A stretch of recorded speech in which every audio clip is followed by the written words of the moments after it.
ভাই আসসালামু আলাইকুম। আগামী নির্বাচন কবে হতে পারে বা নির্বাচন কি আদৌ হবে এ বিষয়ে ভাই আপনার মতামত চাচ্ছি।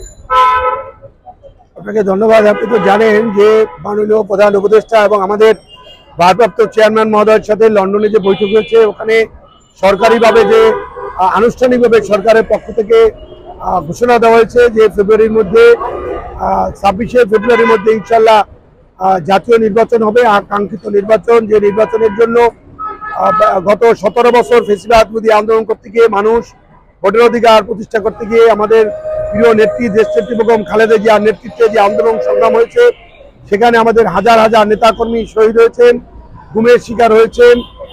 একই ধারাবাহিকতায় জুলাই আগস্টের সেই ফেসিবাদ বিরোধী এক দফা আন্দোলন করতে গিয়ে হাজার হাজার ছাত্র জনতা শাহাদাত বরণ করেছেন। তার বর্ষপূর্তি হচ্ছে 5ই আগস্ট।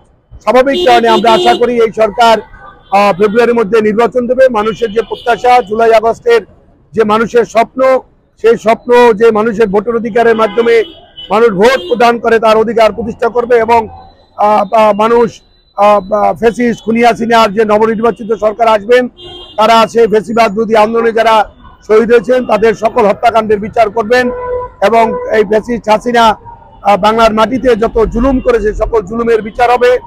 ভোট কারচুপিতে যারা সহযোগিতা করেছে তাদের বিচার হবে। যারা জুলাই আগস্টের রাজপথে আমাদের সন্তানদের গুলি করে হত্যা করেছে তাদের বিচার হবে।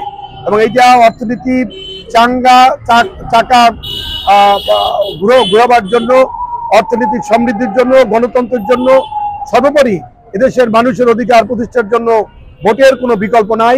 ভোটের মাধ্যমে নির্বাচিত একটি সরকার আসলে তারাই পারবে এই ফেসিবাদের বিচার করতে এবং বাংলাদেশের অর্থনীতি যে ক্ষতি হয়েছে, 300 বিলিয়নেরও বেশি যে অর্থ পাচার হয়েছে, সেই পাচারকৃত অর্থ ফেরত আনতে হবে এবং বাংলাদেশকে একটি আবার শহীদ রাষ্ট্রপতি জিয়াউর রহমানের স্বপ্নের স্বনির্ভর বাংলাদেশ গড়ার জন্য আমাদের প্রিয় নেতা ভারপ্রাপ্ত চেয়ারম্যান তারেক রহমানের নেতৃত্বে ইনশাল্লাহ আমরা আশা রাখি আগামীতে সরকার হবে এবং এই সর্বদলীয় ফেসিবাদ বিরোধী যে সরকার হবে, সেই সরকারের নেতৃত্বেই বাংলাদেশ আবার শহীদ রাষ্ট্রপতি জিয়াউর রহমানের 19 দফা, তারেক রহমানের 31 দফার আলোকে একটি মানবিক ফেসিবাদ বিরোধী একটি কল্যাণ রাষ্ট্র প্রতিষ্ঠা হবে। আপনাকে ধন্যবাদ। ধন্যবাদ আপনাকে।